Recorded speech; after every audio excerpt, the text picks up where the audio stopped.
And welcome in FQ institute. आज के इस लेक्चर में आपको खुशामदीद कहता हूँ। आज का जो मेरे पास टॉपिक है वो है ब्रांच अकाउंटिंग, जो कि हमारे पास बैचलर्स लेवल यूनिवर्सिटीज लेवल्स के ऊपर जो है बहुत ही इम्पॉर्टेंट हमारे पास एक चैप्टर है।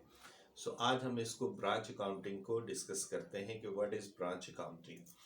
ब्रांच अकाउंटिंग क्या है? Branch is a cash generated unit. Basically होता क्या है कि कोई भी जब फर्म, कोई ऑर्गेनाइजेशन, कोई कंपनी जिसे कहते हैं, कोई सर्विस प्रोवाइडर, कोई ट्रेडर्स, ठीक है, उन सब की जिसे कहते हैं, जब बिजनेस को बढ़ाया जाता है, जब एक्सपेंड किया जाता है, तो उनको जिसे कहते हैं ब्रांचेस की ज़रूरत पड़ती है।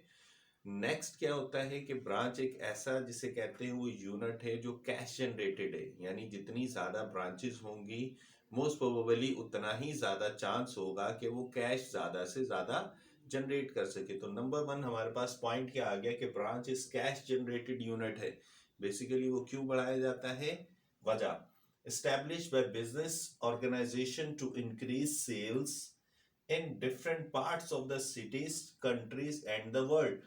हुआ क्या कि यहाँ पर हमारे पास जितनी भी ब्रांचेस बनाई जाएंगी, वो उन्होंने कहा कि हमारे पास business organisation to increase the sales, या हमारे पास सेल्स को कह लें, या हमारे पास कस्टमर्स को कह लें बढ़ाने के लिए, या हमें ये कह लें कि सर्विसेज को अपने ज़्यादा बढ़ाने के लिए क्या करना पड़ता है, हमें डिफरेंट टाइप की ब्रांचेस बनानी पड़ती हैं।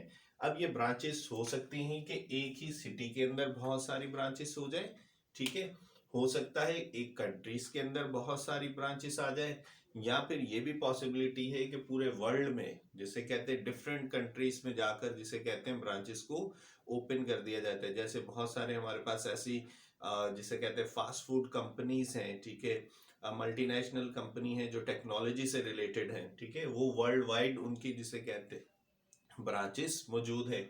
कंट्री वाइज बहुत सारी जिसे कहते हैं ऐसी कंपनीज है जो कंट्री वाइज, और बहुत सारी ऐसा भी पॉसिबिलिटी है कि एक ही सिटी के अंदर बहुत सारी जिसे कहते हैं वो ब्रांचेस मौजूद हों। हेड ऑफिस क्या चीज है ये देख लेते हैं हम लोग।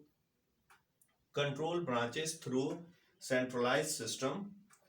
अच्छा, अब ये क्या है हमारे पास कि ब्रांचेस को कंट्रोल किया जाता है, एक सेंट्रलाइज सिस्टम बनाया जाता है। सेंट्रलाइज सिस्टम से मतलब होता है जो एक ही जिसे कहते हैं सेंटर में रहते हुए सारी चीजों को कंट्रोल, यानी सेंट्रलाइज से मतलब है जो सेंटर में है हमारे पास वो कौन है? हेड ऑफिस है। तो ये सेंट्रलाइज्ड सिस्टम्स के थ्रू क्या कर रहा होता है? सारी ब्रांचेस को कंट्रोल कर रहे होते हैं। Cash is collected through the branches and reported to head office time to do. अब यहाँ पर क्या है हमारे पास कि कैश जो है वो कलेक्ट किया जाता है कहाँ से? ब्रांचेस से। वजह ये है कि इनका जिसे कहते हैं डायरेक्ट लिंक होता है ब्रांच से, यानी ब्रांच को कोई भी चीज जरूरत होती है या उसको जिसे कहते हैं किसी भी चीज की हेल्प होती है तो वो हेड ऑफिस जिसे कहते हैं प्रोवाइड करते हैं। नेक्स्ट हम जब पढ़ेंगे डिपेंडेंट ब्रांचेस और इंडिपेंडेंट ब्रांचेस, इसमें मैं आपको बता दूं, ठीक है। सो अब होता क्या है कि कोई भी ब्रांचेस की जो भी कलेक्शन होती है वो टाइम टू टाइम जिसे कहते हैं वो हेड ऑफिस में रिपोर्ट करनी होती है। ब्रांचेस की तरफ चलते हैं तो ब्रांचेस में हमारे पास दो ब्रांचेस हैं, एक डिपेंडेंट ब्रांच है और दूसरी इंडिपेंडेंट ब्रांच है। डिपेंडेंट ब्रांच कौन सी होती है? Dependent branches does not maintain accounting records, वो कोई भी अकाउंटिंग के रिकॉर्ड्स रिकॉर्ड नहीं करते। Such branches only receive shipment from a head office and upon sale of goods remit cash to the head office। Remit से मतलब है अगर आप कभी बैंक में गए हो तो वहां पे रिमिटेंस की जिसे कहते हैं अलग सी विंडो होती है, ठीक है। रिमिटेंस मतलब है भेजना।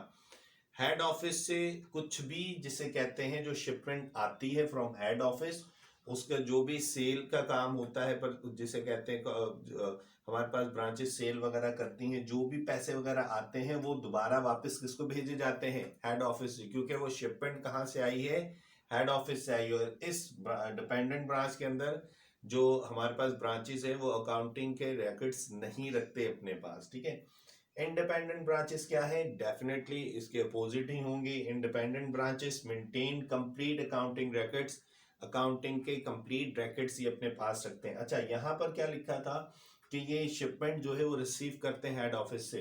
इंडिपेंडेंट ब्रांचेस जो है वो शिपमेंट रिसीव नहीं करती, इनका काम सेल और परचेज खुद ही करना होता है। हाँ, अनटिल अनलेस ये फाइनली हमारे पास जिसे कहते हैं हेड ऑफिस को कुछ ना कुछ रिपोर्टिंग करते हैं, लेकिन जाहिर सी बात है जैसे शिपमेंट हेड ऑफिस ने भेजी है तो वो जो जो भी उसका मुनाफा होगा वो डायरेक्ट हमें कहाँ भेजना होगा, हेड ऑफिस के अंदर ही भेजना होगा।